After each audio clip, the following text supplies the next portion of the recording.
Hello friends, आज मैं आपके साथ करूंगा इलास्टिसिटी ऑफ डिमांड का एक और नया टॉपिक जिसका नाम है क्रॉस इलास्टिसिटी ऑफ डिमांड। तो चलिए शुरू करते हैं। क्रॉस इलास्टिसिटी ऑफ डिमांड का मतलब क्या होता है? क्रॉस इलास्टिसिटी ऑफ डिमांड का मतलब होता है कि एक गुड के प्राइस के चेंज होने से दूसरे गुड की डिमांड पे क्या फ़र्क पड़ रहा है। मतलब प्राइस किसी और का और डिमांड किसी और की, तो किसी और के प्राइस के चेंज होने से किसी और गुड की डिमांड पे क्या फ़र्क पड़ रहा है, इस चीज़ को हम डिस्कस करते हैं क्रॉस इलास्टिसिटी ऑफ डिमांड में। सिंपल इंग्लिश में चलिए लिखते हैं। It measures the extent to which the demand for one good changes as a result to the change in price of another good, कि किसी और के प्राइस के चेंज होने से किसी और के डिमांड पे कितना फ़र्क पड़ता है। इसका फॉर्मूला है क्रॉस इलास्टिसिटी का। ई सी को डिनोट करते हैं, ई और सी थोड़ा नीचे होता है। Percentage change in quantity demanded for X good, तो इसलिए एक्स नीचे लिखा हुआ है, divided by percentage change in price of Y good, इसलिए वाई थोड़ा नीचे लिखा हुआ है। इसको हम नॉर्मल फॉर्मूले में भी कन्वर्ट कर सकते हैं। Delta Q X divided by delta P Y multiply by P Y divided by Q X. तो सेम फार्मूला है जो प्राइस इलास्टिसिटी का होता था, बस क्वांटिटी किसी और की और प्राइस किसी और की डिस्कस की जाती है। तो बेसिकली ये रिलेटेड गुड्स के केस में क्वेश्चन बनता है। नेक्स्ट आ जाता है डिग्रीज ऑफ क्रॉस इलास्टिसिटी, कि क्रॉस इलास्टिसिटी की डिग्री क्या है। डिग्रीज में सबसे पहले आता है पॉजिटिव डिग्री। अब ये पॉजिटिव डिग्री क्या होती है? पॉजिटिव डिग्री एक ऐसी सिचुएशन है जिसमें एक गुड के प्राइस के बढ़ने से दूसरे गुड की डिमांड बढ़ जाती है। मतलब प्राइस किसी और का बढ़ेगा और डिमांड किसी और की बढ़ जाती है। बेसिकली ये किस केस में होता है? सब्स्टिट्यूट गुड्स के केस में। एग्जाम्पल, अगर प्राइस ऑफ पेप्सी बढ़ गई तो डिमांड फॉर कोक बढ़ जाएगी ना। पेप्सी महंगी होगी तो सारे कोक पीना शुरू कर देंगे, एंड वाइस वर्सा। तो इस केस में पॉजिटिव रिलेशन हो गया ना, एक के प्राइस और दूसरे की डिमांड में। इसका डायग्राम बनाते हैं, X axis Y axis point of origin. यहाँ पे मैं लिख देता हूँ क्वांटिटी डिमांडेड फॉर कोक, ठीक है, और दूसरी साइड लिख देता हूँ price of Pepsi, price of Pepsi, ठीक है।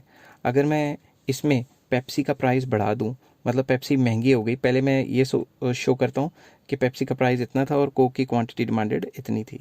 अब अगर पेप्सी का प्राइस बढ़ जाता है तो लोग तो पेप्सी पसंद नहीं ना करेंगे। अगर पेप्सी का प्राइस बढ़ जाता है, मैं प्राइस अच्छी तरह से लिख लेता हूँ P1 तक, तो कोक की डिमांड बढ़ जाएगी। तकरीबन मेरे से उलट पुलट डायग्राम बन गया है, मैं थोड़ा सा डायग्राम सही कर लेता हूँ, ठीक है। तो ये स्ट्रेट लाइन नहीं बन पा रही इसमें, तो चलो कोई बात नहीं, आपको तो समझना ही है। तो इसमें जो डिमांड कब बनेगी वो दोनों पॉइंट्स के बीच में से जाएगी, तो मैं दोनों पॉइंट के बीच में से निकाल देता हूँ। आप स्केल से निकालेंगे तो आपको आसानी होगी। तो ये पॉजिटिव डिग्री होगी जिसमें एक के प्राइस के बढ़ने से दूसरे की डिमांड बढ़ती है। आप ये भी शो कर सकते थे कि अगर इसकी प्राइस गिर गई तो इसकी डिमांड गिर गई, तब भी पॉजिटिव रिलेशन ही बनता। तो पॉजिटिव डिग्री होता है सब्स्टिट्यूट गुड्स के केस में।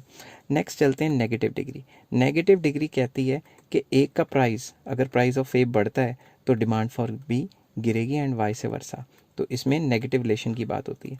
तो बेसिकली ये किन टाइप के गुड्स की बात हो रही है? Complementary goods. तो कॉम्प्लीमेंट्री गुड्स वो गुड्स होते हैं जो मिल के आपकी डिमांड को पूरा करते हैं। Example, car and petrol. अगर प्राइस ऑफ पेट्रोल अगर बढ़ गया तो जो डिमांड फॉर कार है, कार कौन सी? पेट्रोल कार, उसकी डिमांड तो गिर जाएगी। लोग कहेंगे यार पेट्रोल इतना महंगा हो गया, अब डीजल कार ले लेते हैं। तो जो कॉम्प्लीमेंट्री गुड्स होते हैं जिसमें एक का प्राइस बढ़ जाता है तो दूसरे की डिमांड गिरनी ही गिरनी है। और अगर एक का प्राइस पेट्रोल सस्ता हो गया तो सारे डीजल कार की जगह पेट्रोल कार ले लेंगे। इसका डायग्राम बनाते हैं, X axis Y axis point of origin. यहाँ पे मैं लिख लेता हूँ लेट प्राइस ऑफ पेट्रोल, और यहाँ पे लिख लेता हूँ quantity demanded for petrol car. ये कार लिख रहा हूँ मगर ये पेट्रोल कार है, ठीक है। प्राइस इतना है और लेट डिमांड इतनी है।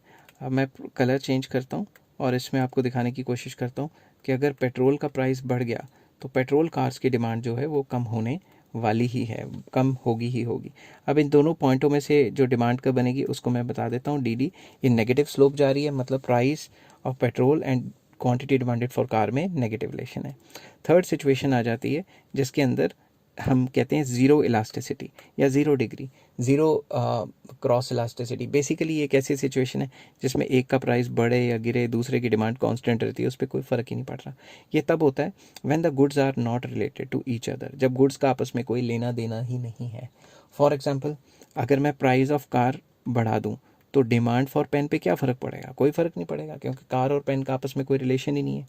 इस केस में क्या होता है? X axis Y axis point of origin. यहाँ पे मैं लिख लेता हूँ प्राइस ऑफ कार, यहाँ पे लिख देता हूँ क्वांटिटी डिमांडेड फॉर पेन। तो इसमें जो डिमांड कर्व होगी वो मैं कलर चेंज करता हूँ। इसमें डिमांड कर्व जो होगी वो इन इलास्टिक वाली होगी। D D demand curve, price of car चाहे इतना हो चाहे इतना हो, या फिर और ज़्यादा हो, डिमांड फॉर पेन पे कोई फ़र्क नहीं पड़ रहा, तो इस केस में इनकम इलास्टिसिटी क्या होती है, हमेशा ज़ीरो। ओहो, मैंने इनकम इलास्टिसिटी लिख दिया, मुझे लिखना था क्रॉस इलास्टिसिटी। क्रॉस इलास्टिसिटी क्या होती है, हमेशा ज़ीरो। तो आई होप ये सारी चीज़ें आपको समझ आ गई होंगी, ठीक है। तो इसी तरीके से और टॉपिक्स अगर आपने समझने हैं तो please like, share and subscribe. Take care, have a nice day.